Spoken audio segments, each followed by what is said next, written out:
noite a todos. Meu nome é Breno Gouveia, sou membro do projeto Alfa Rio Branco e hoje a gente vai ter uma aula com o Dr. Edson Isidório, é médico pela Faculdade de Ciências Biomédicas de Cacoal, fez residência em cirurgia geral pela Fundação Hospital Estadual do Acre e está fazendo residência de coloproctologia do Hospital Municipal de Santa Isabel.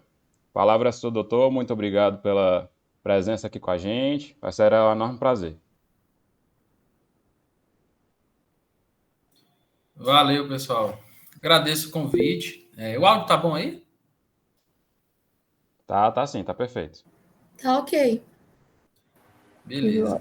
Agradeço o convite. É uma honra ajudar um pouquinho aí com a coloproctologia, que é uma área que muita gente não tem muita feição, não chama muita atenção na faculdade. Me fizeram um convite, demorou para sair a aula por conta da correria, mas aí eu reservei um diazinho para ajudar vocês aí, tá? Eu vou tentar espelhar aqui a minha tela e aí vocês vão me dizendo. Bom, como foi falado, eu vou falar um pouquinho hoje sobre as urgências coloproctológicas. Foi até me sugerido um tema e tal, para eu poder falar para vocês relacionado à minha especialidade. Eu optei por dar uma pincelada geral nas urgências. Eu acho mais interessante a gente ter a visão geral das urgências, né, que é até uma parte do projeto. Eu sei que vocês são acostumados em aula de PCR, bradiarritmia, taquiarritmia, mas hoje a gente vai dar uma abordada diferente, mais focada na parte da cirurgia. Então, muitas coisas aqui que eu vou falar vai auxiliar quem está finalizando a faculdade, vai auxiliar no internato, auxiliar nos estágios de vocês, e vai auxiliar também na hora de fazer prova de residência, né? É uma parte mais superficial que vai ajudar. Eu sou formado pela Faculdade de Ciências Biomédicas de Cacoal, aí pertinho de vocês, em Rondônia, com muito orgulho. Sou cirurgião geral pela Fundação Hospital Estadual do Acre. Eu acho que é uma das melhores residências de cirurgia geral do Brasil. Eu tiro pela qualidade que eu vejo do residente aí do Acre, a gente que está em médio, grande centro, que eu vejo também alguns colegas de Recife, alguns residentes de Recife, que é um grande centro, também é a nossa cirurgia geral do Acre. O cirurgião sai muito bem formado, não passa aperto, inclusive tem até folga. E sou residente de coloproctologia do Hospital Municipal de Santa Isabel, que é um hospital da rede pública, né, de João Pessoa, aqui da Paraíba, que é drenado por todo o serviço de coloproctologia da grande João Pessoa e do sertão todo vai para o nosso hospital, o Hospital Santa Isabel. Eu vou falar um pouquinho agora sobre a divisão das urgências coloproctológicas. Existem várias divisões, mas a principal divisão é essa que eu estou mostrando aqui para vocês, né? São as urgências anorretais, as urgências coloretais não traumáticas e as urgências coloretais traumáticas. Das urgências anorretais, eu vou falar um pouquinho da crise hemorroidária, que se resume basicamente na trombose hemorroidária, né? A fissura anal aguda, que é um diagnóstico diferencial da crise hemorroidária, que também é muito fácil o diagnóstico, é difícil o tratamento pela sua cronificação, mas também é importante a gente saber, tanto na atenção primária, chega o paciente no PSF, chega o paciente na UPA, chega o paciente no pronto-socorro, e a gente tem que saber diferenciar. Diferenciar esses também do abscesso anorretal. O paciente chega séptico na SEC, com abscesso anorretal. Eu estava na residência, várias vezes a gente era chamado para drenar abscesso anorretal, mais superficiais, até no setor de emergência, e alguns no centro cirúrgico, né? A consequência disso que é a síndrome de Fournier, Importante também saber diagnosticar e saber da sua rápida evolução. O abscesso pilonidal sacrococcígeo, que é uma urgência da doença pilonidal. O prolapso e o corpo estranho retal, que é uma causa também importante de chegada do paciente ao hospital, seja por meio violento, seja por outros meios. Esse paciente chega no hospital, a gente tem que saber manejar, porque a prescrição inicial é do clínico, né? Então, a gente tem que saber o que prescrever, saber o que fazer quando chegam esses pacientes, né? Para depois pedir avaliação. E as urgências coloretais não traumáticas. Eu generalizei em obstrução, perfuração e volvos, né? Entre a obstrução, nós temos várias causas que eu vou falar aqui para vocês. A perfuração também tem várias causas.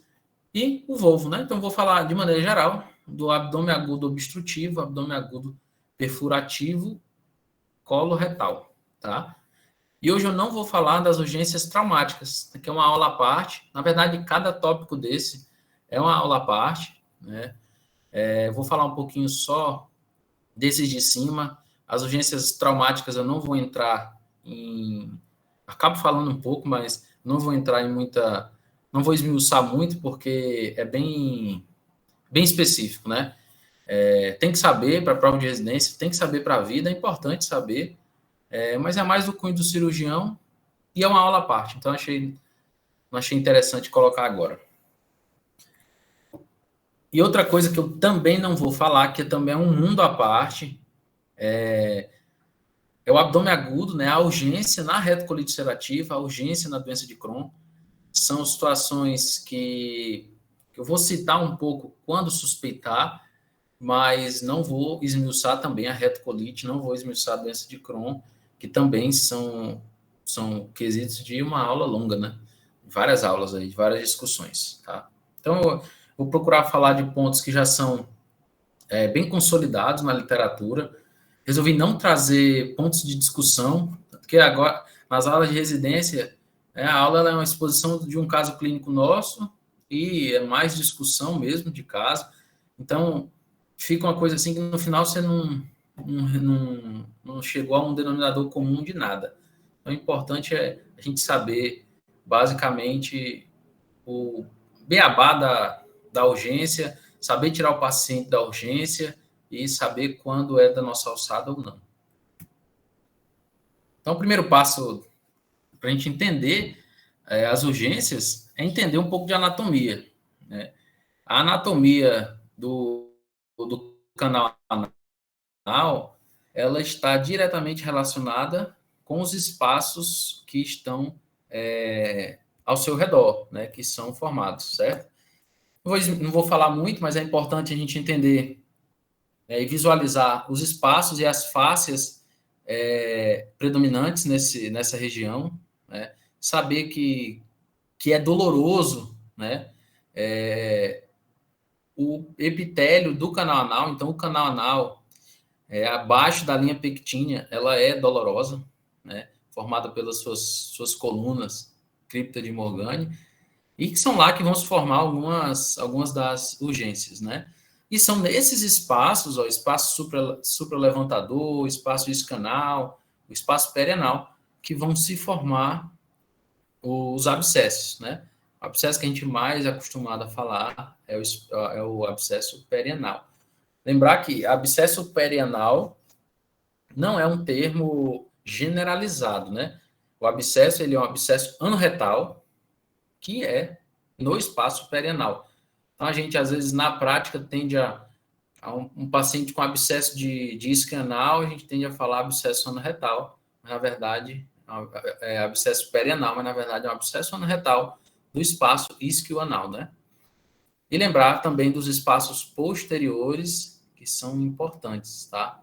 Esse espaço supralevantador e pós-anal profundo, por exemplo, aqui à direita, eles são importantes para um tipo de abscesso que se comunica, né? Esse abscesso é um abscesso em ferradura, eu vou mostrar para vocês. Ele se comunica lateralmente, então ele se comunica no espaço iscanal, bilateral, passando pelo espaço pós-anal profundo. Então, é um paciente que vai ter algumas alterações também que eu vou mostrar para vocês. E o que eu já falei, né? O anoderma do canal anal, é importante a gente lembrar da inervação e que o paciente sente dor quando algo está acometendo o canal anal. Acima disso, o paciente não sente dor, principalmente se for um paciente imunodeprimido, paciente diabético ou com alguma doença inflamatória intestinal, esse paciente evolui sem dor, com um abscesso extenso, que vai se mostrar só quando o paciente está séptico, né? Então, lembrar disso também. E as fáscias, né? Tem essa importante, a fáscia de Denauvilliers e a fáscia de Valdeir, aqui atrás, que é a fáscia retrosacral. Essa fáscia normalmente é a fáscia que acomete quando a doença, por exemplo, um câncer que vai acometer o sacro, ele acomete a fáscia e acomete o sacro também, tá bom? Então, como eu falei, o epitélio do canal anal, ele é formado por essa região de pele perianal, a mucosa transicional, que é próximo à linha pectínea, e a mucosa retal, que já é sem inervação sensitiva, o paciente não sente dor. Tanto que alguns procedimentos acima da linha pectínea, eles não são dolorosos. A gente consegue fazer ambulatorialmente. Por exemplo, uma ligadura elástica de hemorroida interna, hemorroida grau 1, 2, a gente consegue fazer, que é acima da linha pectínea, o paciente não sente dor, né? A primeira apresentação que vai chegar bastante, e é bem prevalente no pronto-socorro, é a doença hemorroidária, é uma doença de incidência e prevalência muito elevadas, né? Acomete principalmente as mulheres e homens de idades mais avançadas que apresentam algum grau de pressão intraabdominal, né? Então, o que acontece é que por algum motivo, houve aumento da pressão venosa nos plexos hemorroidários, né? E aí ocasionou a doença hemorroidária, né? Essa doença hemorroidária pode ser tanto interna, quando está acima da linha pectínea, quanto externa, como esse aqui de baixo, que aqui embaixo, está abaixo da linha pectínea. Então, normalmente, esse aqui é o que é doloroso, né? Mas se o paciente trombosar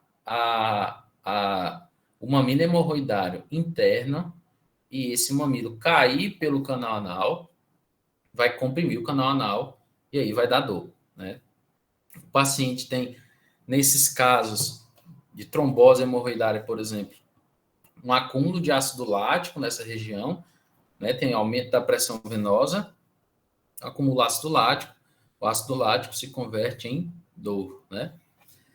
Clinicamente, esse paciente vai apresentar, desde no consultório, um sangramento associado, né, hematoquesia associado a uma nodulação anal, e aí ele vai dizer se essa nodulação vai e volta, se ela já está exteriorizada, se ela parece intermitente, se ela está relacionada com alguns tipos de alimento que ele ingere, né?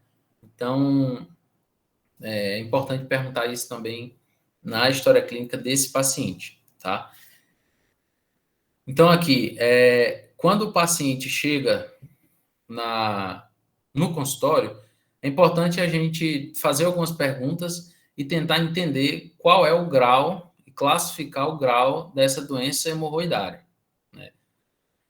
Normalmente, a gente usa a classificação de Denison, é uma classificação que ela é bem prática, mas não é tão funcional do ponto de vista do tratamento, né? Porque o tratamento de doença hemorroidária ele não é bem definido do ponto de vista dos graus, né?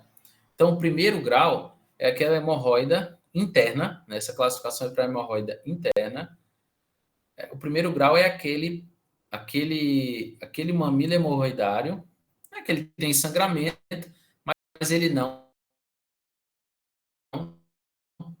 tem prolapso. Então, você só vai diagnosticar essa doença hemorroidária no exame físico. O paciente chega com história de sangramento e alguns períodos de dor à evacuação. Normalmente é o paciente que tem doença hemorroidária de primeiro grau. O paciente que tem doença hemorroidária de segundo grau, ele normalmente tem sangramento também, mas percebe que durante a evacuação tem uma nodulação que se exterioriza pelo canal anal e ela reduz, né? Ela reduz facilmente, ela reduz espontaneamente. Esse é o paciente que tem uma doença hemorroidária grau 2. O paciente que tem doença hemorroidária grau 3, aquele paciente que o prolapso ele é espontâneo, mas ele precisa reduzir manualmente, né? Ele precisa colocar o dedo e reduzir o mamilo, certo? E a doença grau 4 já é a doença que é exteriorizada, ela não se reduz. E é essa doença que nos preocupa, é essa que a gente vai entrar em tentar entender um pouco do que fazer quando esse paciente chegar no pronto-socorro. Essa aqui é um caso nosso daqui. Paciente, a gente percebe aqui a diferença nessa foto da esquerda. É um paciente com doença hemorroidária, com componente externo e componente interno, certo? Mas sem trombose, né? Olha só, uma trombose hemorroidária. Então, o que acontece?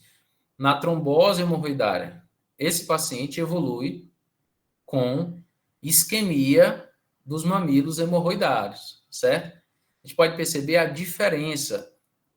Enquanto a isquemia do mamilo hemorroidário externo, né, a trombose do mamilo hemorroidário externo se resume mais ou menos nessa aparência. É um mamilo rosáceo, é um mamilo azulado, desculpa, que tem pele recobrindo, né, que é um mamilo externo, e enquanto o mamilo interno, né, normalmente tem áreas de sangramento mais fácil, áreas de necrose e é um vermelho mais vivo.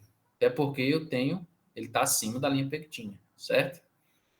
Então, esse paciente da direita é um paciente que tem indicação cirúrgica, uma doença de 4º grau, certo? Mas que está prolapsada. É uma doença prolapsada, mas sem trombose, certo? É uma cirurgia. O paciente com certeza já teve episódio de trombose hemorroidária, mas não está com trombose no momento, né? E aqui é um paciente com doença hemorroidária trombosada, certo? Então, a trombose se dá quando tem um edema importante da região e eu diminuo, eu tenho consequente diminuição do retorno venoso e isquemia dessa região, certo? É um quadro de urgência coloproctológica, urgência proctológica, que demanda tratamento, dependendo seja clínico ou cirúrgico. Então, o diagnóstico é um diagnóstico clínico, né? O paciente chega com dor, com proctalgia importante, aquele doente que chega deambulando com dificuldade, ele já senta de lado no seu consultório, né, no seu unidade de pronto atendimento, e aí você vai avaliar, ele tem história de sangramento, tem história de aumento progressivo da dor, e aí você vai avaliar, percebe essa imagem que eu mostrei para vocês, e aí você fecha o diagnóstico de trombose hemorroidária, e aí vai instituir o tratamento. Primeira pergunta que tem que fazer é trombose mesmo, né? Ou é só prolapso, é só hemorroide estrangulada? Se for hemorroide estrangulada, tratamento clínico, prepara esse paciente melhora esse paciente para cirurgia, se tiver indicação, e opera, né? Já esse paciente com hemorroida, com trombose hemorroidária, aí você tem que parar e perceber e tentar entender se o início desses sintomas foram precoces ou se já são tardios, já tem mais de 48, 72 horas, né? Se for maior que 72 horas, maior que 2, 3 dias, é preferível tratamento clínico. Então, eu já entendi que esse paciente já passou pela pior parte da trombose, certo? E ele está melhorando, né? Se esse paciente for precoce, menos de 24 horas, por exemplo, eu vou tentar fazer... O tratamento cirúrgico, ele é mandatório e discutível entre 48 e 72 horas, né? Então, se for precoce, é cirurgia Se for tardio, tratamento clínico e discutir, claro, a cirurgia. Hoje, por exemplo, a gente operou um paciente com trombose hemorroidária com 72 horas, na verdade, com quase 4 dias de evolução. Esse paciente não tinha melhorado as medidas clínicas, que a gente instituiu com 24 horas, né? Com 72 horas, desculpa. Então, ele optou por tratamento cirúrgico, entrou em contato, disse que não conseguia, tá? A dor tinha aumentado e a gente optou por operar, né? E quais são esses tratamentos? Primeiro é a mudança de estilo de vida. Você tem que instituir, principalmente, o paciente nesse período a aumentar a sua ingesta de água, né? Melhorar a analgesia. É interessante, ó, e é discutível o uso de corticoide nesses casos, né? O uso de corticoide diminui consideravelmente o edema. É um nível de evidência C, mas diminui consideravelmente o edema na região. Então, é discutível o uso, né? Eu, particularmente, no serviço aqui, a gente usa corticoide nesses pacientes, tá? A suplementação com fibras associada à ingesta hídrica é importante. As pomadas, essas pomadas locais, elas são principalmente compostas de óxido de zinco e hidrocortisona, né? Que são esses Proctil que a gente vê na rua, né? Mas é importante também fazer uma dose via oral. Se esse paciente estiver internado, faz parenteral de corticoide, certo? E drogas venotônicas, né? Normalmente a gente faz a diosminisperidina, que é o mesmo protocolo de tratamento a mesma dose, na verdade, da insuficiência venosa periférica. A gente usa basicamente os 450 miligramas de 12 em 12 horas. Normalmente institui o tratamento e espera que ele melhore em 20 dias, em 3 semanas. Se ele não melhorar, com certeza a doença vai regredir e aí a gente opera esse paciente, certo? O banho de assento é discutível porque normalmente o paciente com trombose ele não consegue sentar direito, não consegue fazer um banho de assento, mas se ele conseguir, é de bom tom, porque você fazendo banho de assento morno com água somente não vai melhorar o edema, certo? Junto com a trombose hemorroidária, ela é isso, né? Tratamento, acho que ficou claro. Lembrar que o tratamento cirúrgico, não vou entrar muito, mas você tem 2 opções. Você pode fazer a trombectomia, você abre a cabeça, vou voltar aqui, então, você entra com eletrobisturi e faz uma incisão em cima dos mamilos trombosados, e esses mamilos, para evacuar os coágulos. Evacua o coágulo, diminui o edema, claro, né? Diminui a dor e espera-se que ele melhore para preparar ele para a cirurgia, certo? E também é discutido o tratamento de ressecção de hemorroidectomia nesse período.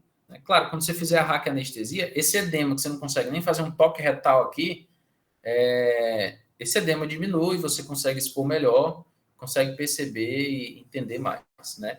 A dificuldade dessa cirurgia é que o paciente perde os planos, né? Então, a chance de lesão esfincteriana, ela aumenta, então é preferível que o paciente não esteja em urgência para se operar uma cirurgia dessa, certo? Para fazer uma cirurgia dessa. O diagnóstico diferencial é o prolapso, né? E a procidência, tá? Lembrar a diferença do prolapso e procidência. Prolapso, eu tenho exposição da mucosa, procidência de todas as camadas. Essa é uma foto de um caso da nossa residência de cirurgia geral, aí do Acre, aí da fundação.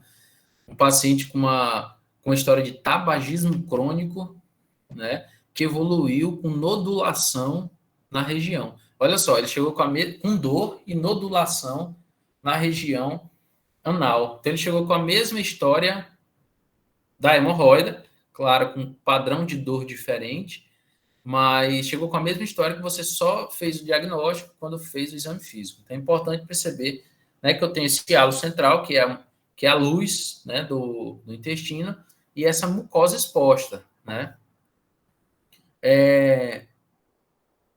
E aí eu faço o exame proctológico e vejo se esse paciente tem uma procedência ou prolapso que está estrangulado. Se esse prolapso estiver estrangulado, faz cirurgia de Altemeyer, que a cirurgia de Altemeyer nada mais é do que uma retossigmoidectomia perineal, né? Eu faço uma anastomose coloanal e faço a ressecção desse segmento. Se esse paciente não tiver estrangulado, eu posso tentar a redução manual e preparar esse paciente para a cirurgia. A redução manual, aí agora nessa parte já entra mais a parte do cirurgião, é a hora que a gente pede auxílio do cirurgião. É porque o paciente, a gente pode levar para o centro cirúrgico, sedar um pouco o paciente e tentar tentar reduzir ou aplicar alguma substância hiperosmolar, por exemplo, o açúcar, né? O açúcar, ele é um nível C de evidência para prolapso de grande volume, mas ele ajuda consideravelmente, inclusive nesse paciente, ajudou consideravelmente o curativo com açúcar e houve redução espontânea, tá? Claro que o paciente vai ter enfraquecimento, né, da musculatura, dos elevadores, né, mas que só vai ser corrigido com cirurgia e com ressecção desse segmento, só com Altemeyer, mas você tirou o paciente da urgência, né? Lembrar que a Altemeyer é uma abordagem perineal. Então, eu não vou fazer isso num paciente que chegar no pronto-socorro com um prolapso isquemiado, estrangulado, com sinais de perfuração, né? E tiver irritação peritoneal, estiver séptico, né? Se for um paciente idoso, com alto risco, então você tem que avaliar para saber se esse paciente tem um alto risco de evoluir para piora, e se houver perfuração ou essas condições que eu falei, aí não tem conversa, aí a abordagem é abdominal, é intraperitoneal, aí tem que fazer laparotomia exploradora, tá bom? Outro diagnóstico diferencial é a fissura anal aguda. O paciente também chega com dor. Esse é o quadro de maior dor, né, que o paciente vai ter, anal, tá? Essa é a proctalgia mais importante, o paciente chega incapacitado. Nem o pós-operatório de hemorroidectomia é tão doloroso quanto a fissura anal aguda. Então, você, pela conversa, você já vai entender que esse paciente tem, tá? Normalmente, é associado, além desses sintomas de dor, saída de secreção, né? É associado principalmente a um quadro de constipação que já vinha sendo de longa data, né? Então, o paciente com quadro, principalmente um quadro de constipação de longa data, ficou 5, 7 dias sem evacuar, evoluiu com fezes bem ressecadas, né? Fezes insíbalos, e aí essas fezes causaram um traumatismo importante da região perianal, um traumatismo importante da pele perianal, e causou a fissura anal, certo? Então, a principal causa é constipação crônica. A segunda principal causa, além das doenças de diagnóstico diferencial, hoje a gente vê muito que o sexo anal também é causa de fissura anal aguda, tá? E se atentar, se essa fissura for fora da linha média posterior. 90% das fissuras, elas se apresentam na linha média posterior, né? Porque os esfínteres, eles são circulares, mas eles coalescem na linha média posterior. Se a gente colocar o paciente em litotomia, a linha média posterior, que é esse caso aqui, é aquele paciente que está com a fissura às 6 horas, né? É a mesma regra do colo do útero, da ginecologia, é a mesma regra. É a regra do relógio. Então, a fissura mais comum é o paciente com fissura anal aguda às 6 horas, tá? O diagnóstico, ele também é clínico. Normalmente, eu vou ter esse paciente com uma lesão com bordas, ele até fala que é bordas claras e sem sinal de cronicidade, ou seja, bordas claras sem plicoma e sem papila hipertrófica, que é isso aqui, ó. Então, isso aqui é o que caiu até na minha prova de R3, caiu assim, qual é a tríade da fissura anal crônica, né? Então, a tríade da fissura anal crônica é papila hipertrófica, eu tenho a fissura propriamente dita e o plicoma sentinela. Então, toda vez que você tiver um paciente chegar no pronto-socorro com um quadro de... você vai caracterizando na história e evoluir com uma lesão rasa, em linha média posterior, ou uma lesão rasa, ou uma lesão que se apresentou com desepitelização da pele, é fissura na aguda, tá? Lembrar que não espere encontrar um plicoma importante e nenhuma fissura com bordas elevadas, porque não deu tempo de cronificar, certo? Se esse paciente cronificar, ele vai apresentar essa tríade, certo? Então, a fissura ela sai da borda com uma forma de plicoma, ela ulcera e eleva suas bordas pelo canal anal e o seu ápice, né, é na linha pectínea, como uma papila hipertrófica, tá? O diagnóstico é eminentemente clínico. Se atentar, se você tiver, por exemplo, no PSF, esse paciente, ele evoluiu, né, ele tem essa fissura, você viu o plicoma, viu a fissura, mas ela não está em linha média posterior, ela está em outra localização, assim como as fístulas. Tem que se atentar, pedir exames, tentar fazer diagnóstico diferencial com outras doenças, né? Encaminha para o proctologista para investigar outras doenças e pede sorologia, né? Principalmente os pacientes com sífilis, HIV, eles evoluem com fissura fora da regra, né? Da linha média posterior. O tratamento é uma coisa aqui que eu vou voltar e falar. Esse paciente aqui, ele evolui, por ter um quadro de fissura, ele evolui com hipertonia. Ele tem um quadro de constipação importante, evolui com hipertonia do esfíncter. Então, você vai examinar esse paciente, o esfíncter está hipertônico. Normalmente, aqui está apresentando a exposição no anoscópio, né? Mas a gente normalmente não faz nem toque retal, porque ele não é tolerável, tá? Então, você percebe que tem uma hipertonia do esfíncter, que é importante, e o tratamento basicamente é tentar diminuir a hipertonia do esfíncter, né? O tratamento mais clássico que a gente faz é o uso do diltiazem. A gente não tem diltiazem desse formato aqui no Brasil, é manipulado, tá? Diltiazem a 2% só fora, a gente não encontra aqui. Pode fazer uso da toxina botulínica também, posso fazer uso de nitrato, né? Posso fazer uso de outras maneiras, de outros bloqueadores de cálcio, os nitratos, né? Que promovam um relaxamento do esfíncter, tá? A diminuição da hipertonia esfincteriana, certo?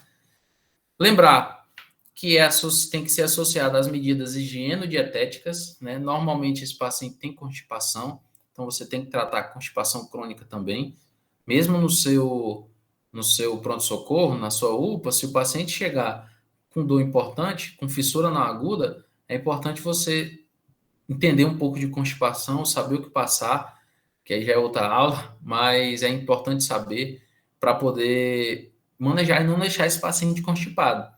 Porque se ele constipar, ele vai cronificar essa fissura e aí o tratamento, depois disso, é um pouco mais difícil. Tratamento cirúrgico, no caso agudo, não é feito, tá? Na fissura anal aguda não é indicado, é indicada na fissura anal crônica com intratabilidade clínica, né? Então, um paciente que ficou mais de 8 semanas tratando adequadamente, né, essa fissura e não melhorou, esse paciente tem que ser ele tem indicação de cirurgia, tá? Uma outra parte que chega no pronto-socorro são os abscessos e as fístulas por consequência, né? Esses abscessos, eles são formados de acordo com a teoria criptoglandular, né? Então, aquelas criptas que eu mostrei lá no primeiro slide, elas formam inflamações, né? Criptites locais, sejam por N motivos, imunodepressão, infecção local. Essas criptas, elas têm ductos, certo? E esses ductos são obstruídos, né? Com a obstrução desse ducto, forma uma criptite, e aí eu tenho colonização bacteriana. Essa colonização, ela forma um abscesso, esse abscesso se organiza, ele pode ser drenado, aí é a hora que o paciente chega no pronto-socorro, com muita dor, dependendo do paciente, dependendo do tipo de abscesso. Esse paciente é tratado cirurgicamente, ou esse abscesso já chega drenado espontaneamente, e aí esse abscesso, no final das contas, depois de algumas semanas, ele evolui para uma fístula, né? Então, essa é a história natural da formação das fístulas. Então, lembrando que o paciente vai chegar, né, na urgência, principalmente com esses abscessos, né? Esses abscessos são muito dolorosos, e eles têm duas saídas. Ou serem drenados espontaneamente, esse paciente normalmente já chega com abscesso em resolução, ou serem drenados cirurgicamente, né? Aí que a gente vai entrar.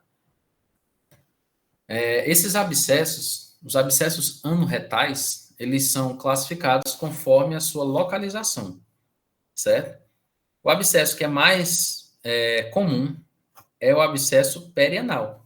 Esse que a gente é acostumado no pronto-socorro, que faz ambulatorialmente, né? Drenagem ambulatorial. Normalmente, né, esse abscesso não pega anestesia, uma área de muita flogose, e aí você tenta fazer a drenagem ambulatorial e esse paciente até melhora, né?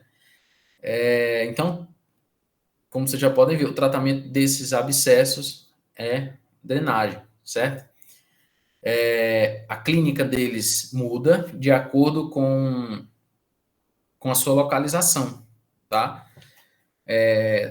Acho que eu vou falar um pouco do exame físico desses abscessos. Então, lembrar também que a causa, né, a etiologia desses abscessos, ela é principalmente 90% pela teoria que eu falei para vocês, que é a criptoglandular, né? Outros pacientes evoluem com abscessos por N motivos, seja imunodepressão, tuberculose, linfoma, o paciente com doença inflamatória intestinal, doença de Crohn, retocolite, né? Esses pacientes evoluem com abscessos ou causas secundárias, né? Traumas e neoplasias locais, né? Então, o primeiro passo que vai acontecer, esse paciente vai chegar com intensa dor e você vai avaliar, vai fazer o exame proctológico, vai verificar uma flogose intensa em região perianal. Então, provavelmente, esse paciente apresenta flogose com flutuação importante da região perianal. Então, provavelmente é um abscesso perianal ou um abscesso isquioanal, que é essa região que eu mostrei lá atrás para vocês. O abscesso isquioanal ele é um pouco mais lateral, fica mais próximo para a espinha isquiática. Ele é mais lateral, tá? E ele não flutua tanto, mas ele causa um endurecimento importante, tá? O toque retal ele vai me elucidar um pouco, né? Normalmente ele não é tolerado, né? Porque a maioria dos abscessos é perianal, mas se eu tiver um abscesso interesfincteriano ou de supraelevador, esse paciente vai ter uma flutuação importante, né? Uma flutuação e uma perda da continuidade daquela mucosa, né? A mucosa que tem um tônus que é percebido pelo toque retal, você percebe que essa mucosa perde o seu tônus e é aí que você tem que se atentar a esses outros tipos de abscesso, né? Aqui essa parte ela é um pouco mais específica, né? Eu acho que a gente tem que entender quando optar por drenar, né? qual o tratamento mais importante. E essa parte do toque retal, de tentar entender qual a localização do abscesso, ela é um pouco mais específica. Mas, de toda maneira, saber manejar direitinho esse paciente, saber fazer analgesia, saber a analgesia, saber quando indicar antibiótico terapia, vou falar um pouco mais lá para frente, tá? Acho que é aqui, na verdade. Que são os diagnósticos diferenciais. Normalmente, esse paciente ele tem um abscesso anorretal que pode ser muito próximo da região sacrococcígea. Aí eu posso pensar em doença pilonidal, né? A hidradenite supurativa, que é uma doença... Doutor, Oi. com licença, o senhor falou no slide anterior sobre flutuação na região perianal. O que seria essa flutuação? A flutuação é quando você... É aquele paciente que tem um abscesso importante na região, certo? E você percebe que tem uma coleção purulenta abaixo de onde você examina, né? Normalmente é aquele furúnculo, por exemplo, que a gente percebe que ele não tem mais aquele endurecimento importante. Ele tem aquela área mais amolecida no seu centro, que é ali aquele local que você vai drenar, entendeu? Entendi, obrigada. Nada. Então, a adrenite supurativa, hidradenite supurativa, ela é um diagnóstico diferencial de abscesso anorretal, porque essa é uma doença das glândulas apócrinas. Não vou entrar muito em detalhe, mas resumindo, ela pode causar também um abscesso, abscessos anorretais, abscessos sacrococcígeos, abscessos lumbares, que pode também evoluir com um diagnóstico diferencial. E como eu falei, tuberculose, as doenças inflamatórias intestinais e as ISTs, certo? Então, principalmente, pensar muito e pedir, não deixar de pedir anti-HIV 1 e 2 e VDRL. Aqui eu trouxe um caso para vocês, que foi uma apresentação que não foi usual de um abscesso isquio-retal.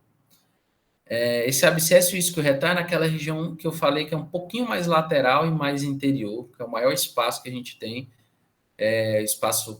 o maior espaço perianal que a gente tem, certo? Esse paciente é um paciente diabético de 58 anos, é um paciente com diabetes descontrolada, fora do tratamento, né, por 15 anos, e ele compareceu na emergência com queixa de dor, constipação, né, e distensão abdominal, mais ou menos 2 dias. No toque retal, ele tinha febre, né, sinal de infecção, taquicardia, distensão abdominal. No toque retal, percebeu, né, como eu falei, aquela área de flutuação também no toque, aquela perda do tônus normal da mucosa. Esse tônus normal da mucosa, você só consegue com os toques retais, né, com o dia a dia. Né, à medida que você vai fazendo mais toques retais, você vai tentando, você vai pegando mais essa manha. Aí você percebe que teve uma perda ele chegou lá, o médico percebeu que teve uma perda da continuidade e um eritema, uma flutuação perianal, certo? Esse paciente foi submetido, além das medidas clínicas, eu acredito, foi submetido a uma tomografia de abdômen, né? E teve um achado que não foi usual, um achado inesperado, né? Olha só essa imagem. Então, um simples abscesso isquioanal em um paciente diabético, né? Então, ele já deu entrada no pronto-socorro com quadro séptico importante, né? Um paciente que tolerou bastante o quadro, porque não tinha uma reação inflamatória tão importante por ser imunodeprimido, né? E ele evoluiu, além desse enfisema subcutâneo importante, com pneumoretroperitônio. Pode ver aqui, nessa região, aqui, ele tem um retropneumoperitônio, que é um achado que não é usual, claro, né? Mas ele evoluiu com esse retropneumoperitônio. Que é um caso bem interessante. Calma aí. E aí, esse paciente, ele foi abordado cirurgicamente, né, pelo abscesso, medida conservadora para o retroperião peritônio, e aí recebeu alta sem nenhum problema.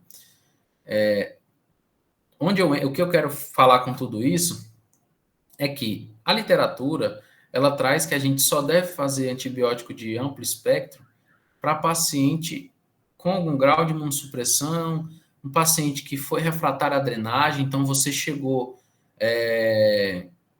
você viu que o paciente foi drenado, não melhorou, aí que você faz o antibiótico, ou se tiver uma celulite associada importante. Eu, particularmente, né, até os meus preceptores, eles acham lindo na literatura, é bonito, porque criam critérios, mas na prática você usa antibiótico praticamente para todo mundo. A não ser aqueles casos os abscessos perianais bem pequenos, bem constituídos, que teve uma drenagem satisfatória, não tem uma celulite tão grande, você opta por não usar antibiótico, né? Mas, no geral, você usa antibiótico para todo mundo, tá? Antibiótico de amplo espectro, lembrando que você está lidando com bactéria da região perianal, bactéria anaeróbia, bactéria gram positivo, gram negativo, tá? Aqui é um outro trabalho que eu trouxe mais para a gente mostrar que colabora até para que seja usado antibiótico nesses pacientes, né? Lembra que eu falei que o abscesso ele tem um caminho natural, que é virar uma fístula, né? Então, esse abscesso, ele mesmo drenado cirurgicamente, quando você drena, o abscesso ele pode formar uma fístula no local onde você drenou.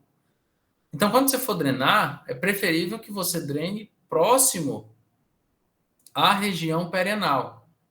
Se você drenar muito longe, esse paciente vai fazer uma fístula longa, cujo tratamento é mais difícil, né?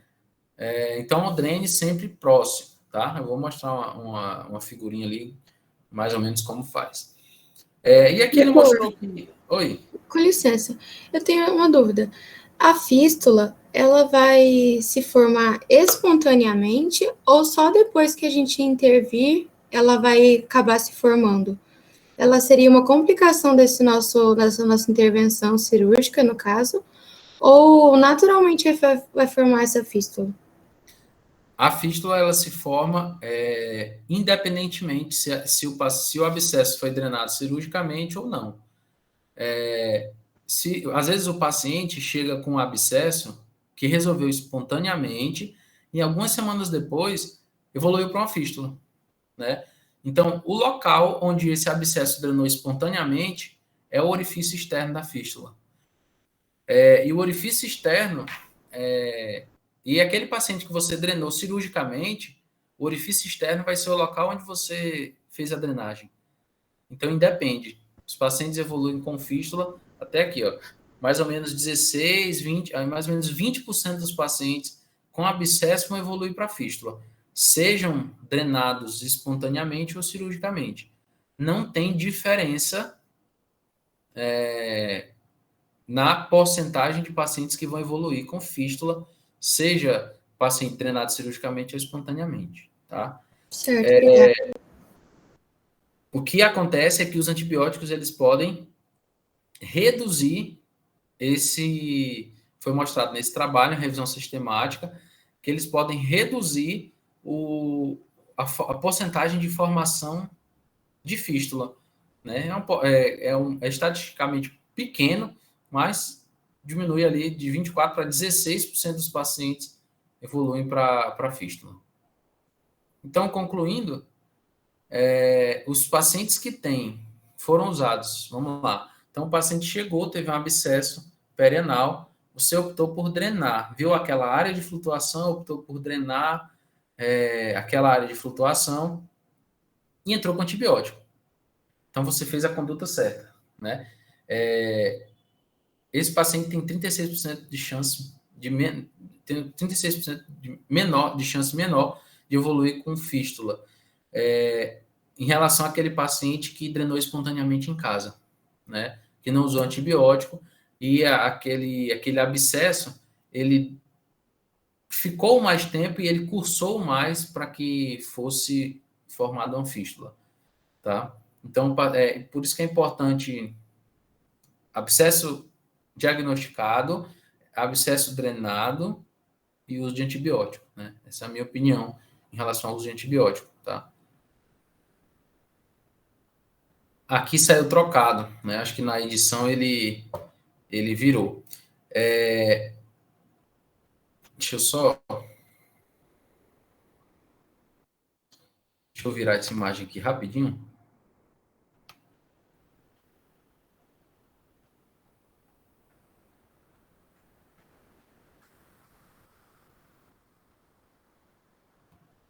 Só para mostrar para vocês.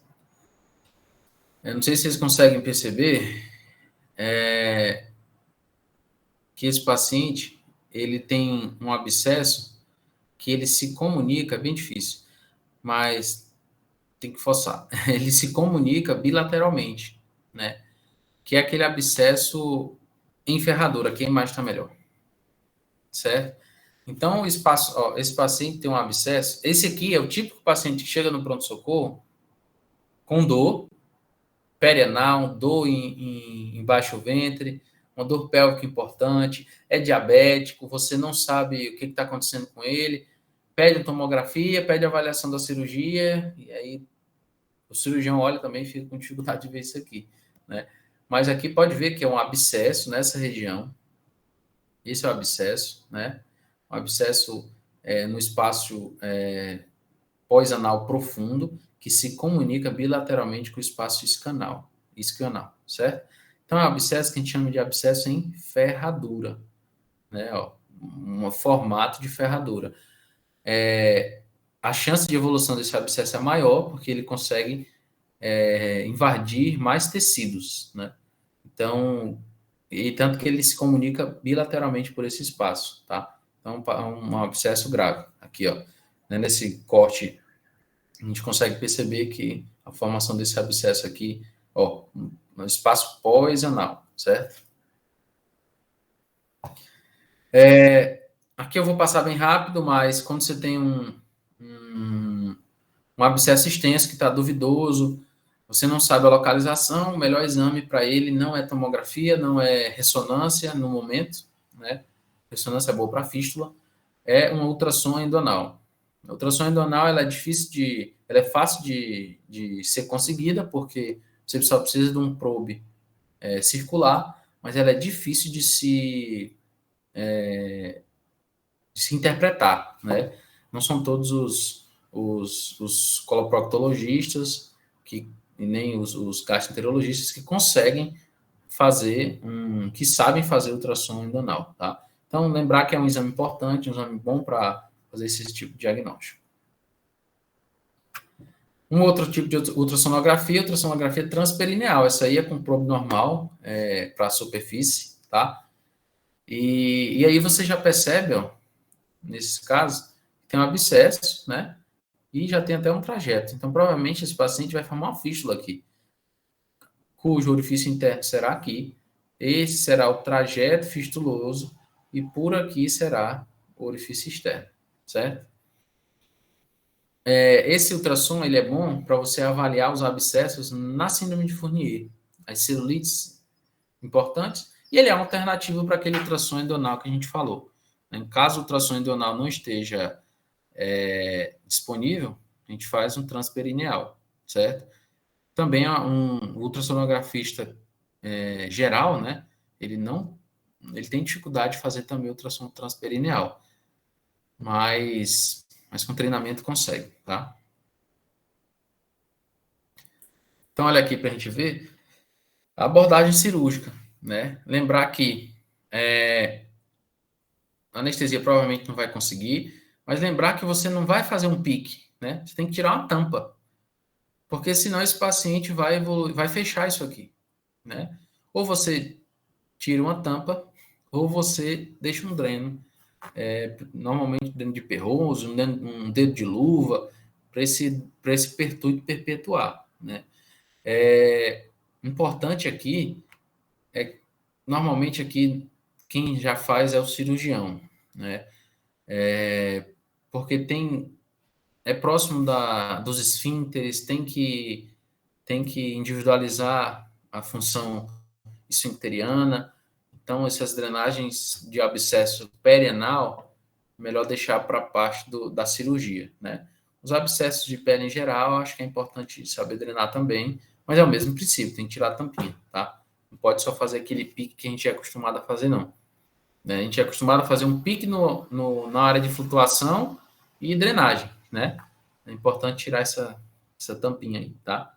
Faz a cruz, tira a tampinha, tá bom? Aqui eu vou ser bem rápido, né? Para esse abscesso em ferradura, a gente faz a drenagem bilateral, né? E aí faz uma drenagem aqui no meio também, para tentar drenar todos os lados do abscesso, tá? Aqui é uma imagem cirúrgica do paciente com abscesso em ferradura, ó. Drenagem desse lado e drenagem posterior, né? Aqui é uma paciente que tinha um abscesso importante, né? O paciente evoluiu com a fístula. Olha só, o paciente tá num quadro subagudo, está com a fístula aqui, que é aguda, né? Também por uma fístula derivada de um abscesso em ferradura. Mas para a gente entender, olha aqui o orifício externo da fístula, o orifício interno provavelmente é esse, né? E aqui o que foi passado é um sedenho. Isso aqui é para o paciente melhorar, cronificar e epitelizar a fístula. Aí já é outra história, mas no geral a drenagem já está de bom tom, tá? Aqui também é um sedenho, ó, o orifício externo é aqui, o orifício interno está aqui. Esse foi passado esse sedenho para que essa fístula se cronifique e pare de debitar, né? Lembrando que junto com isso, uso de antibiótico de amplo espectro, tá bom?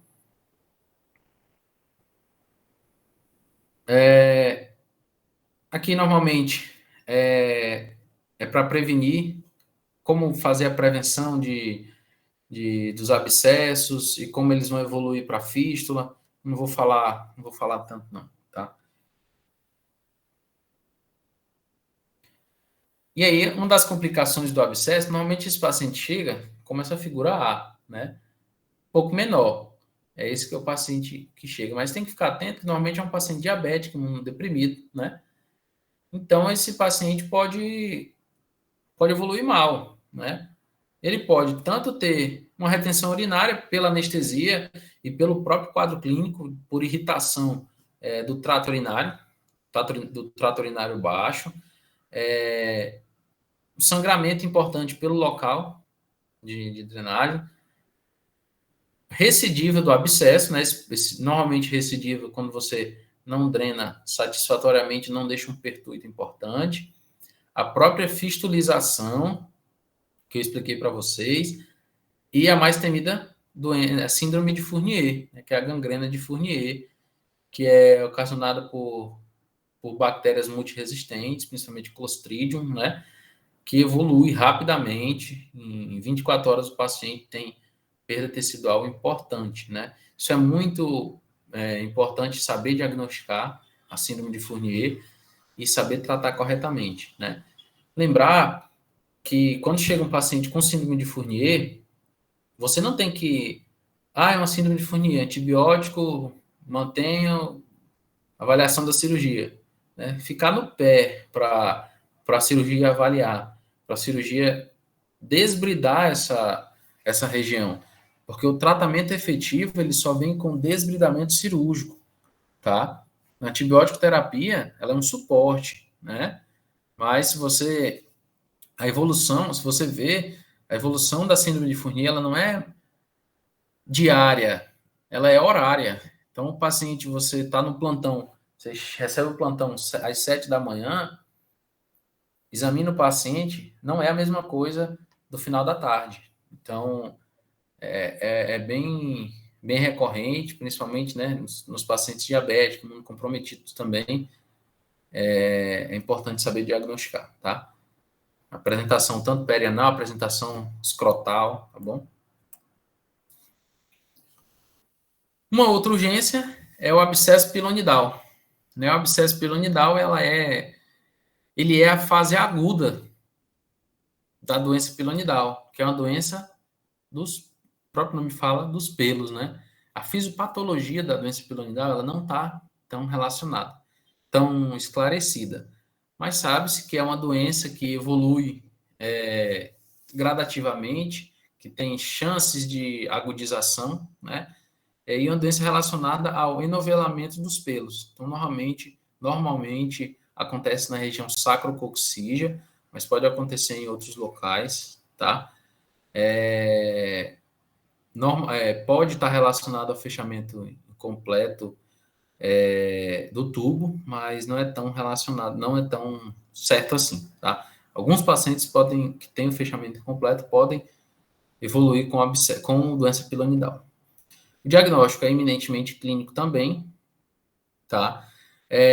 O tratamento, deixa eu ver se eu não coloquei nenhuma foto, mas a doença pilonidal, ela forma um abscesso na região sacrococcígea, né? Uma flogose local também, então tem todos os predisponentes da inflamação, tá? Normalmente esse paciente ele é submetido a uma drenagem, né? Então aqui é o suco interglúteo, eu vou drenar lateralmente ao suco interglúteo, né? Afasta um pouquinho, normalmente o abscesso está em toda essa região. Vamos pensar que a região sacrococcígea é toda essa região, né? E o ânus está aqui, ó. Certo? Então, a doença vai estar aqui, o abscesso vai estar aqui. A drenagem, vamos fazer drenagem lateral, né? Uma incisão longitudinal, abrir isso aqui e curetar, né? Você pode fazer com a cureta ou com um instrumento simples de caixa de pequenas cirurgias, tá? E antibiótico terapia, ela é questionável também, nem sempre se usa antibiótico, tá? Mas após a drenagem o paciente já tem uma melhora substancial. Lembrar de depois da drenagem, encaminhar o paciente para o coloproctologista, para ele ser avaliado e ser indicado a necessidade de cirurgia, tá bom?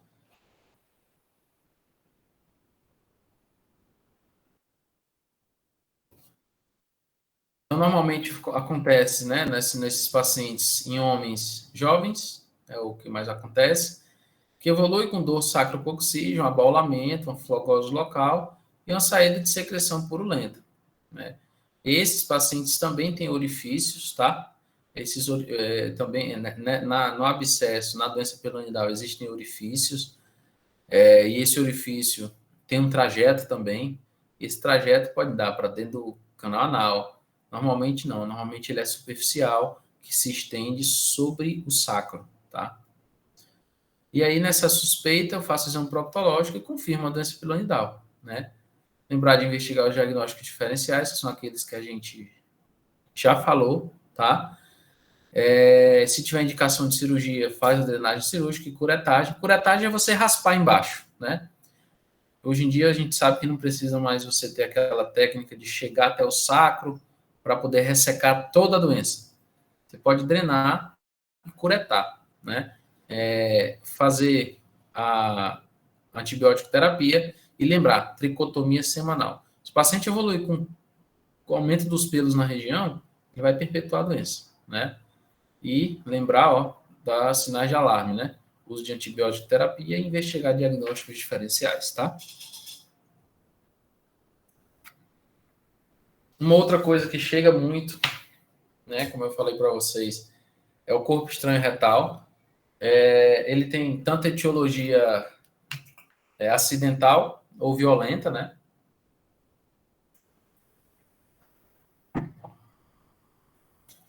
Os principais sintomas, a dor retal, o sangramento e uma mucorreia. A mucorreia é por reação inflamatória, né? Esse paciente, normalmente, ele já chega com a história pronta. Normalmente é um paciente envergonhado, que é uma história ou de abuso sexual, né? Tem que lembrar disso também. Ou uma história violenta ou uma história de alto uso de alguma coisa, certo?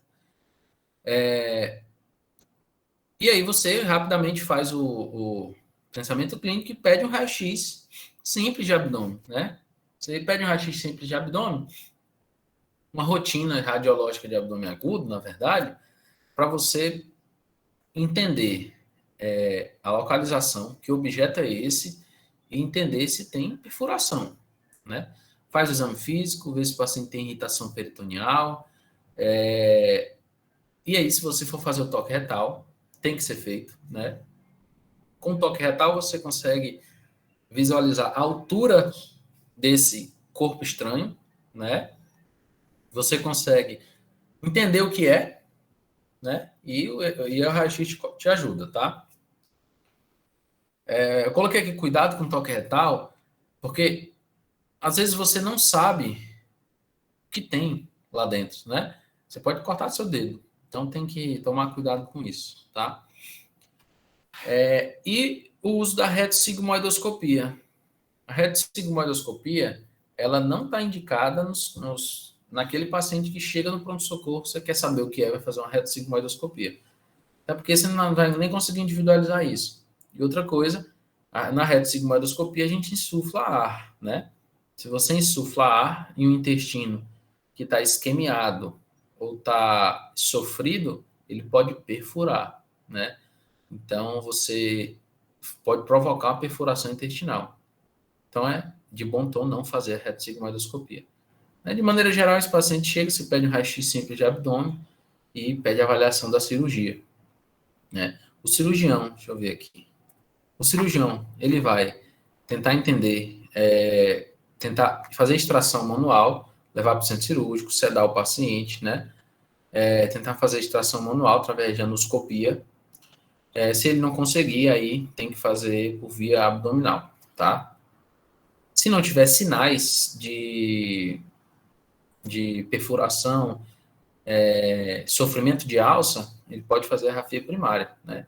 Você faz a enterotomia, né? Você abre o intestino, retira o corpo estranho e faz a enterorrafia, né? Você fecha o intestino novamente, tá? Em casos do insucesso da extração manual via retal, tá?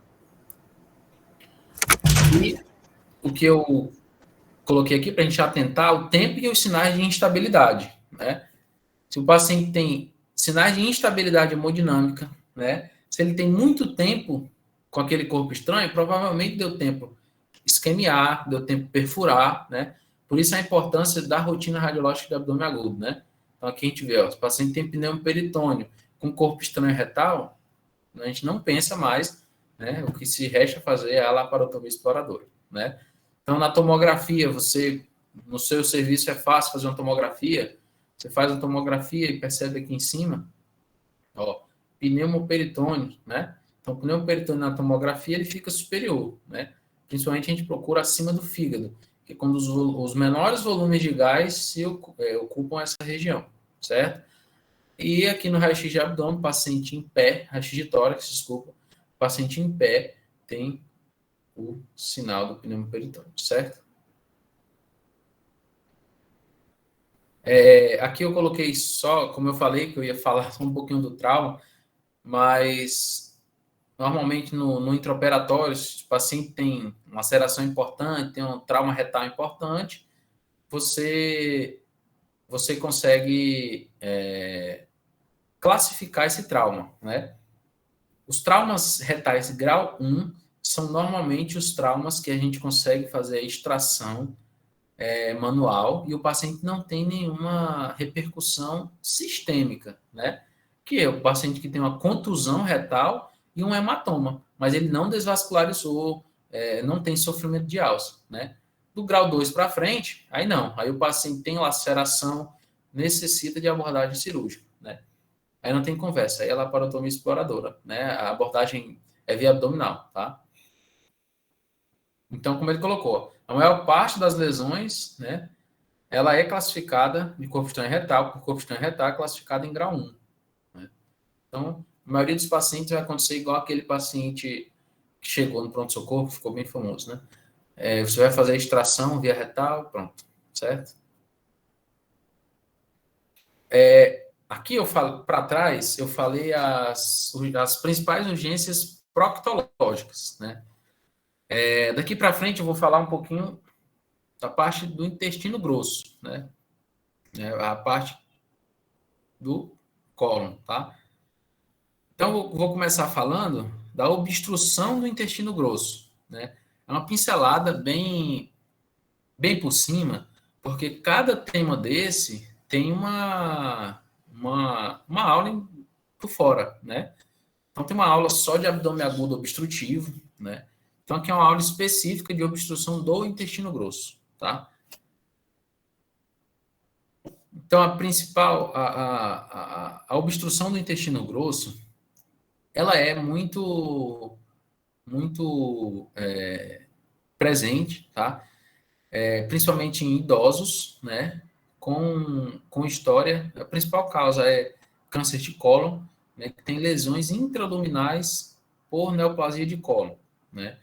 Uma outra causa são os volvos, né? Os volvos também são importantes causas de obstrução intestinal. Os corpos estranhos, como eu falei, mas é corpo estranho colônico, né? E a obstrução, a pseudo-obstrução intestinal, né? Que é a síndrome de Ogilvy, né? Que aí é o manejo clínico, é outra aula também, tá? Alguém lembra como funciona a fisiopatologia da obstrução do intestino grosso?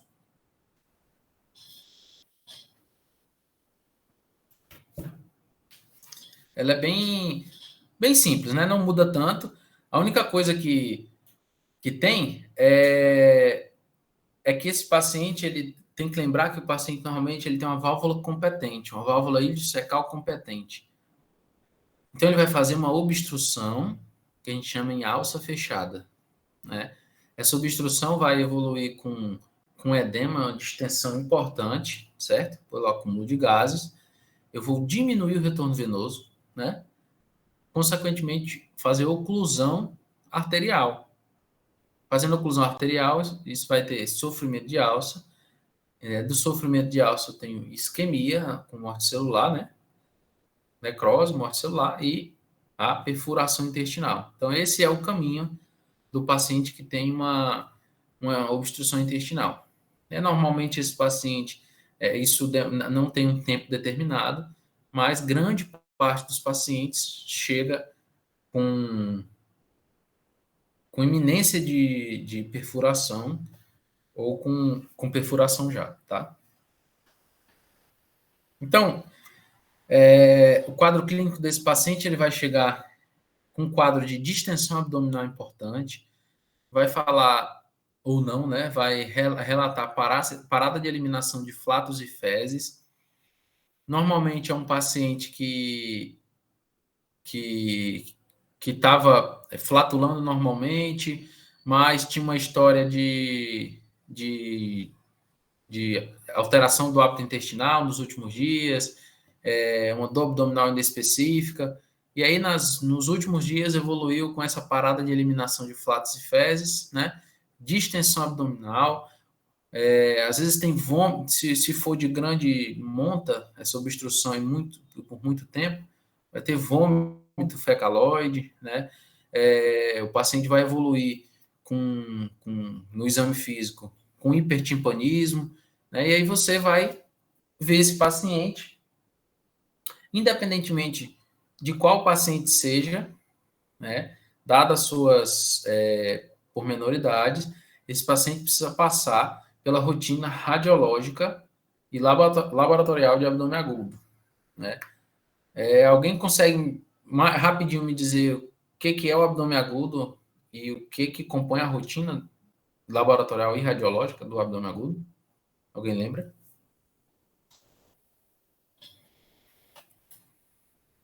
O abdômen agudo.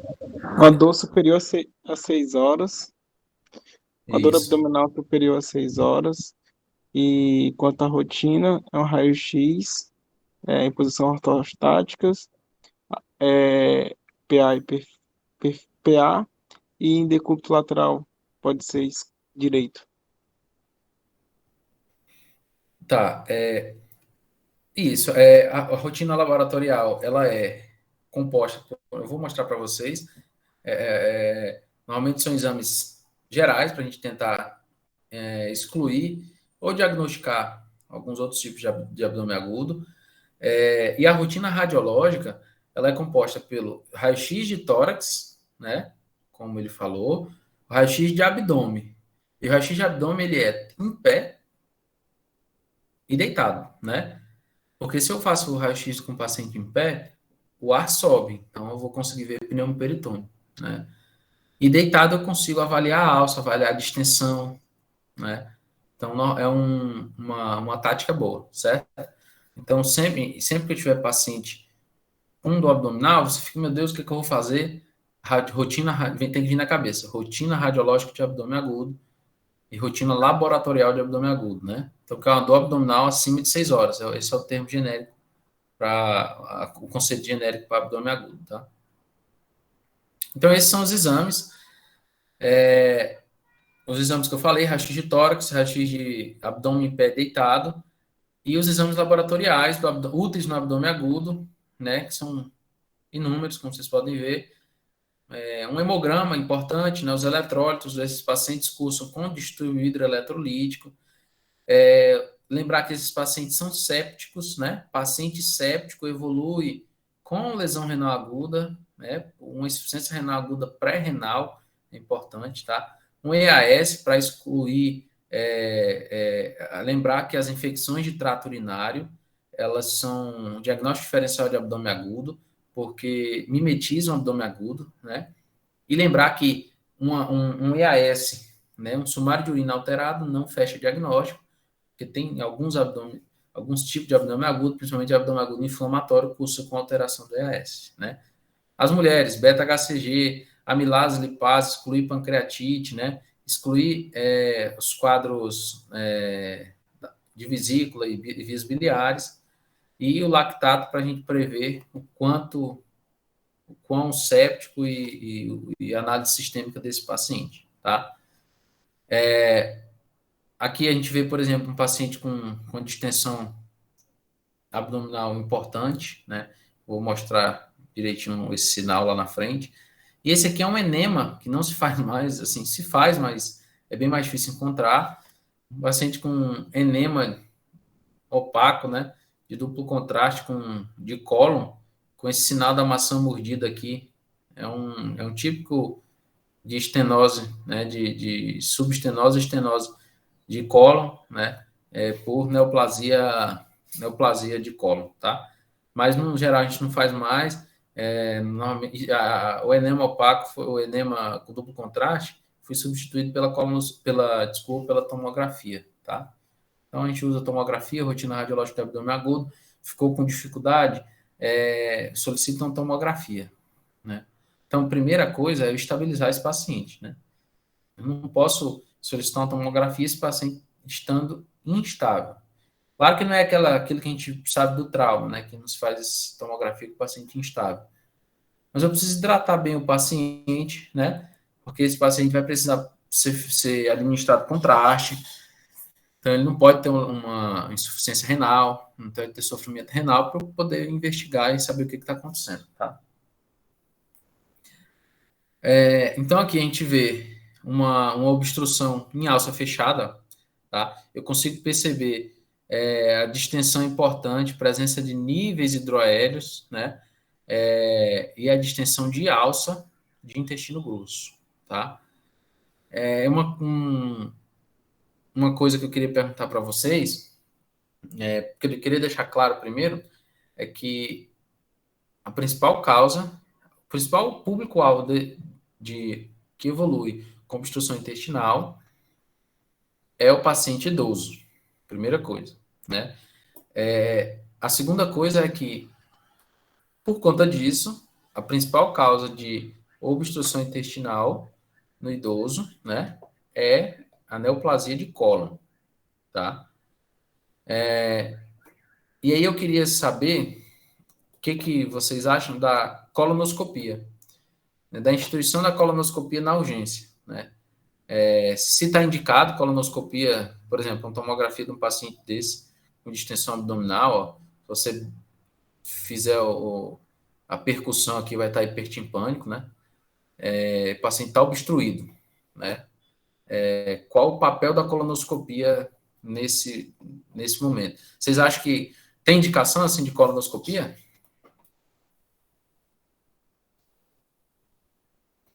A colonoscopia, ela é um exame que vai ver o intestino por dentro, né?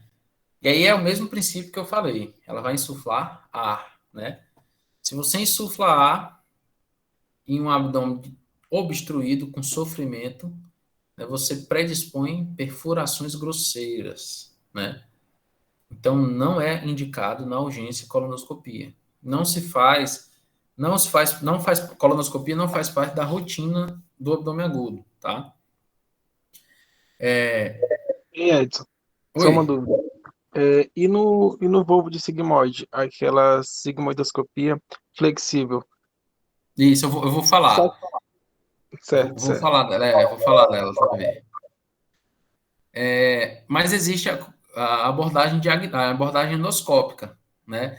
Por exemplo, o paciente que é um paciente paliativo, né? Ele não tem, ele é um paciente que está estável, fora de um quadro de obstrução, você opta por fazer uma colonoscopia associado a uma radioscopia para você fazer uma dilatação endoscópica, uma passagem de stent, por exemplo. Você passa um stent por dentro da lesão para esse paciente não precisar ser submetido a uma cirurgia. É um paciente que tem melhora da qualidade de vida, né? Você não faz o trauma cirúrgico causado pela cirurgia e esse paciente vai ter uma paliação tranquila, entendeu? Então, esse é um dos principais indicações da passagem de stent flexível nos quadros de estenose e subestenose de cólon, tá? Aí eu vou falar dessa parte do vulvo, acho que é agora. Aqui, ó. Esse é o stent, tá vendo? Isso é uma peça, foi passado um stent em volta, né, do tumor, pelo tumor, tá? E aí o paciente ficou com, com evacuação, com trânsito que não ficou obstruído, tá? Mas às vezes você tem sucesso disso, né? A lesão entra pelo stent, obstrui aqui por cima, então não é tão. A taxa de sucesso não é tão boa assim. Mas lembrar que pelo paciente que está em paliação, né, às vezes você consegue uma qualidade de vida, dar uma qualidade de vida para esse paciente, para o restante da vida dele, né? Passa um stent e o paciente continua evacuando normalmente, tá? Acho que é agora, o Vitor.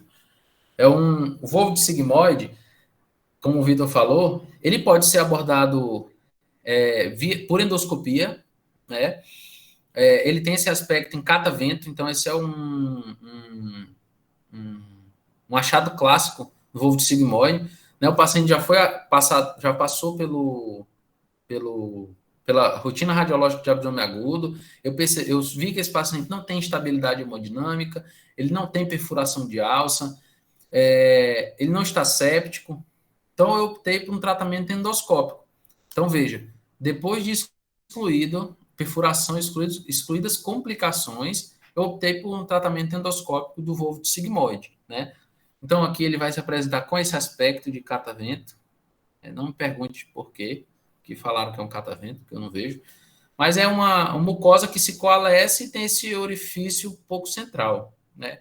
Então, pela retossigmoidoscopia, como o Vitor falou, você entra pelo orifício, tem as manobras certas, mas ele vai desfazer o volvo, né? O volvo nada mais é do que a rotação completa pelo seu próprio eixo, não é isso? Então, você vai desfazer essa rotação quando você passa com o endoscópio, né?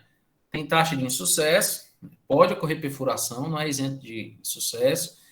E esses pacientes, eles podem ter, eles podem refazer o volvo após a passagem do endoscópio, né, do colonoscópio, certo?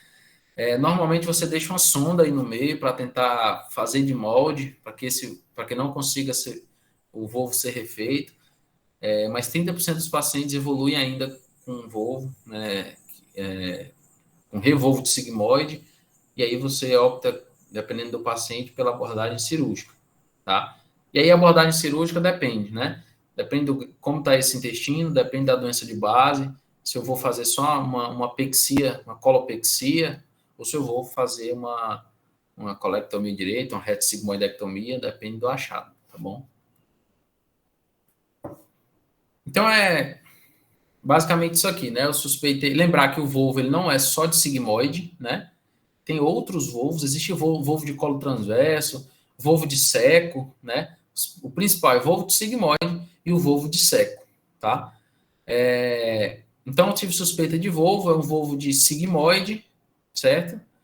E aí eu vou tentar ver. Se esse paciente foi submetido a uma colonoscopia, tive reversão da torção, pronto. O paciente tá bem, eu vou preparar ele para uma ressecção eletiva em anastomose primária ou uma pexia do intestino, né? Uma fixação do intestino para evitar que ele rode, certo? Mas esse paciente não reverteu a torção. Eu consegui reverter, mas ele fez um revolvo de sigmoide, aí não tem como, eu tenho que ressecar, né? Ó, ele colocou aqui, ó, mais menos estoma. O que é isso? Posso fazer uma ostomia ou não, depende do intraoperatório, né? Se tiver sinal de sofrimento de alça, eu vou optar por uma ostomia. O que eu posso fazer? Posso fazer uma anastomose com ileostomia protetora, né, assim, ou eu posso fazer uma anastomose primária com uma colostomia em alça. É preferível uma ileostomia protetora, né? Que a reconstrução é mais fácil, entendeu? Agora com volvo de seco, aí vai depender. São casos mais selecionados, normalmente envolvem ressecções, tá?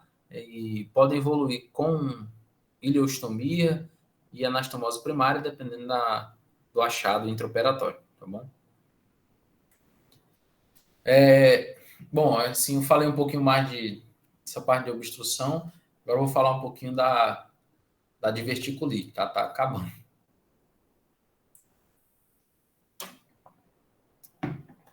A diverticulite, ela acontece, a gente tem que diferenciar, na verdade, com a doença diverticular, né?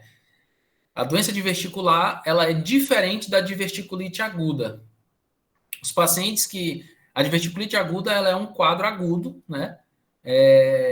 De inflamação de um divertículo ou mais, ou de um segmento, né? Da doença diverticular. Então, lembrar que é uma doença que acomete basicamente os idosos, né?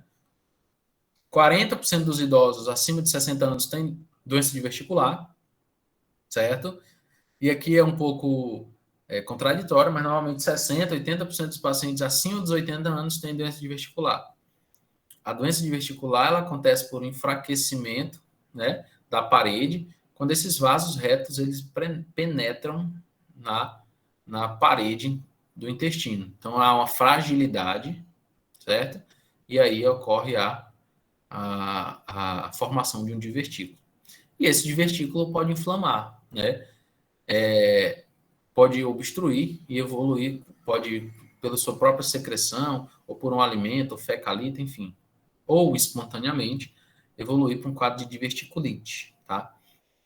O quadro de diverticulite, ele pode ser complicado ou não complicado, né? Depende da apresentação do paciente.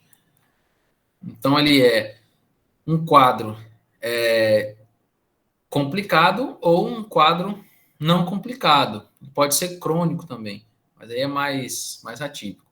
Mas, normalmente, esses pacientes, eles evoluem com um quadro de dor em fossa ilíaca esquerda. Isso é o típico, tá? Mas pode mudar. Mas é um paciente que Então, é totalmente contrário do que a gente vê na apendicite, né? Então, o diagnóstico diferencial, ele pode acometer jovens, principalmente mais sexo masculino. A gente teve o João Abner, até cuidei dele no internato. Ele teve um quadro de diverticulite grave, complicada, né? Mas saiu bem. Então, um paciente jovem, né, obeso, que evoluiu com quadro de diverticulite aguda, né? Complicada, tá? E esse paciente, ele pode evoluir, esse paciente normalmente se apresenta como um idoso, com dor em fossa ilíaca esquerda, com quadro de hiporexia, náusea, vômito, né? Um diagnóstico diferencial é uma suspeita que deve ser feita frente a um quadro de abdômen agudo, tá? Então, a classificação, isso aqui cai em prova de residência, tá? A classificação, ela é pela classificação de Rinchey, ela é uma classificação, eu costumo dizer que é uma classificação de imagem associada à cirurgia. Tem a classificação de Rinchey e a Rinchey modificada, né? Classificação de Rinchey, para ser mais breve, é dividida em 4 estágios, né? O primeiro estágio é um abscesso pericólico, bem pontual, pequeno. O segundo, o estágio 2, Rinchey 2, um abscesso pélvico ou retroperitoneal, né? Pode ser um abscesso à distância, tá? Mas não tem peritonite, tá? Rinchey 3 tem peritonite purulenta, então pode ver que está evoluindo, né? Era só um abscesso pericólico, esse abscesso pericólico aumentou, virou um abscesso na pelve inteira, esse abscesso na pelve evoluiu para uma peritonite purulenta, e aí essa perfuração foi mais considerável, evoluiu para uma peritonite fecal, agora tem fezes na cavidade, certo? E Rinchey modificado, aí é mais sistemático, e depois vocês dão uma olhadinha, mas para a gente agora, eu acho que classificação de Rinchey é o que cai, é o mais importante, é o que a gente precisa saber assim, para o dia a dia. E aí esse paciente ele vai ser classificado conforme, vai ser feita a rotina radiológica de abdômen agudo, provavelmente vai ser submetido a uma tomografia, né? E aí Ambrosetti fez um critério de gravidade, alguns critérios de gravidade para dividir se o paciente tem uma diverticulite leve ou uma diverticulite grave, né? Normalmente aquele paciente que tem um espessamento da parede menor, tá? Que tá errado, é menor que 5 milímetros, né? Tem um espessamento da parede menor que 5 milímetros e uma gordura, um borramento da gordura pericólica. Então, uma diverticulite leve, né? Lembrar de fazer diagnóstico diferencial com neoplasia, né? Porque aí eu tenho também borramento da gordura, espessamento de parede, né? Mas aí, normalmente, associado com isso, tem uma história por trás, né? Se for neoplasia. Então, na diverticulite grave, eu já tenho esse espessamento maior que 5 milímetros, essa gordura pelicólica com borramento, associada a um abscesso, a um ar, né? Então, tem abscesso pélvico, abscesso peritonite, eu tenho perfuração com pneu peritônio e perfuração bem importante, né? Grosseira, com saída de contraste extraluminal, né? A diverticulite, o tratamento, né, ela baseia-se principalmente na mudança do estilo de vida, medicações que melhorem o estilo de vida, melhorem o trânsito intestinal, melhorem a qualidade das fezes, né? Esse é o tratamento para doença diverticular e diverticulite aguda não complicada, né? Diverticulite aguda que não é grave, tá?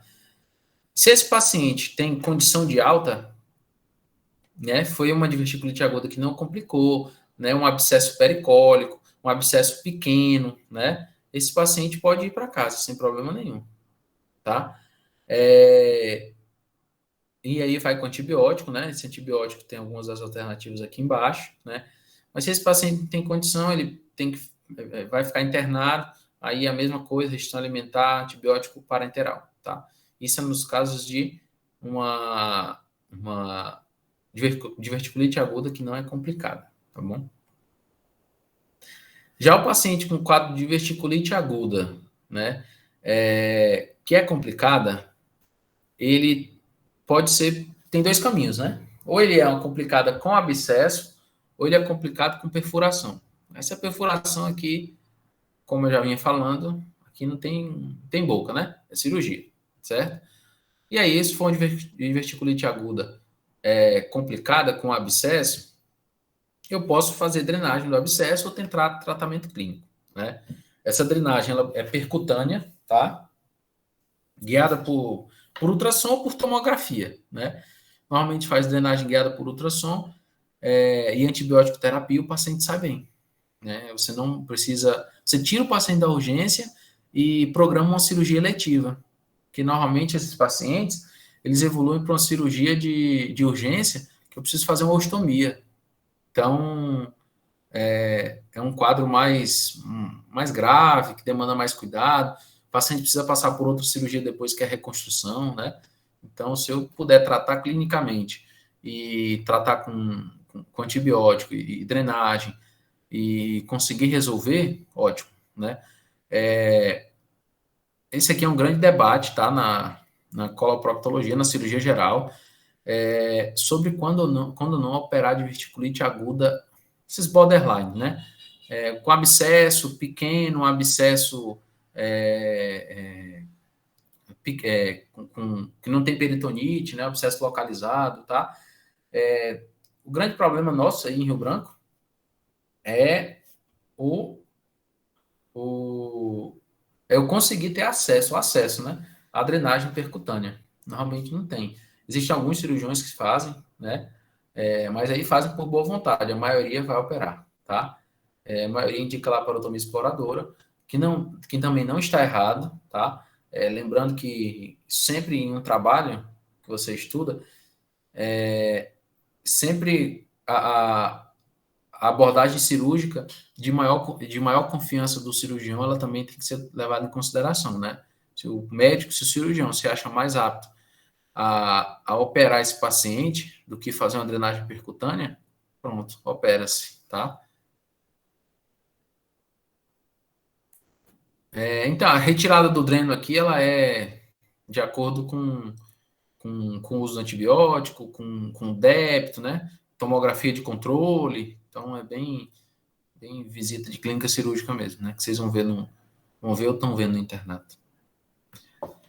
E aí você opera uma diverticulite quando ela é você indica cirurgia de urgência, quando ela tem peritonite, né? Em grandes centros, a gente pode optar por numa Rinchen 3, por exemplo, optar por uma lavagem laparoscópica. Dá trabalho, tá? Porque, não sei se vocês lembram, para colocar soro dentro da barriga, via laparoscópica, é horrível, né? Demora demais. Para quem é meio agoniado e gosta de fazer as coisas e ver, lavar bem, fica com agonia de ver uma lavagem laparoscópica, mas pode ser feita, ela é bem indicada, né? Ela é boa, ela tira o paciente da urgência e consegue deixar esse paciente para ser operado eletivamente, tá? Uma outra coisa importante é que esses pacientes, quando eles são operados, existe uma coisa mandatória, né, uma coisa mais fechada, que paciente com diverticulite, Rinchen 1 e 2, tratamento clínico. Rinchen 3 e 4, tratamento cirúrgico. Claro, não é bem fechado assim, mas em tese, né, para questão de prova ou para a gente ter uma regrinha na cabeça, é isso, né? Rinchen 3, 4 a gente opera. Rinchen 4, principalmente, é a laparotomia exploradora, tá? E você não, né, a maioria dos trabalhos coloca para você optar por uma cirurgia de Hartmann, né? A anastomose primária, ela é bem controversa, né? E quando feita, deve ser feita com a ostomia de proteção. Então, por exemplo, a anastomose, eu fiz uma retossigmoidectomia por uma diverticulite, né? Optei pela anastomose primária. Eu acho que é peritonite purulenta, eu lavei bem, o intestino tá com bordos bons, eu consigo rafiar bem. Se você optar por anastomose, você deve considerar a ostomia de proteção, né? Se o paciente tem uma peritonite fecal, peritonite grosseira, você tira o paciente da urgência, salva a vida dele, faz um Hartmann, né? e aí daqui 90 dias reconstrói o trânsito, né? Assim, então é melhor, tá bom? Então, ó, outra coisa, olha aqui que ele colocou: estrutura hospitalar inadequada, cirurgião inexperiente. O que é isso? É o cirurgião que prefere operar, né? Ele não tem manejo, principalmente nesses pacientes nossos do pronto-socorro. Eles ficam na observação, né? Ou na internação, na observação. Então, eles ficam sem cuidador nenhum, né? Então, um paciente desse operado, ele está tratado, né? Você resolveu o problema dele, você salvou a vida dele, né? Agora, no particular, quando você consegue, eu não estou dizendo que o tratamento é diferente, você tem que tratar de maneira diferente, não. Estou dizendo que a nossa realidade é diferente, né? Então, você deve sempre pesar isso também, tá? Medicina não é tudo em chutinho, que você tem que fazer tudo conforme o livro, né? Mas é importante sempre lembrar da nossa realidade, tá?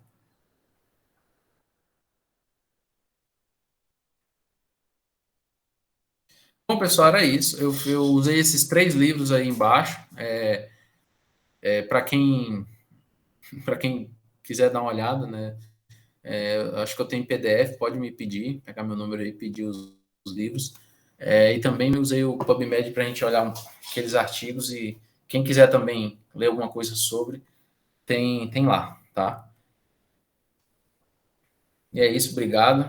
Agradeço pela atenção de vocês, tá? A gente que agradece, doutor. Obrigada pela aula. Boa noite. Beleza. Valeu. Alguém tem alguma dúvida? Obrigada. Eu queria saber só quais que eram os 3 ali, a tríade da...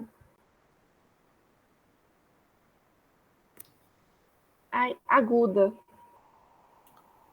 Que o senhor falou lá no começo da Da aula. fissura anal aguda? Isso, fissura anal aguda. Isso, a tríade é a papila hipertrófica, né? A fissura anal propriamente dita, né? E o plicoma sentinela. Entendi. Obrigada, era só isso. Tá? Se tiver mais alguma dúvida, pode falar.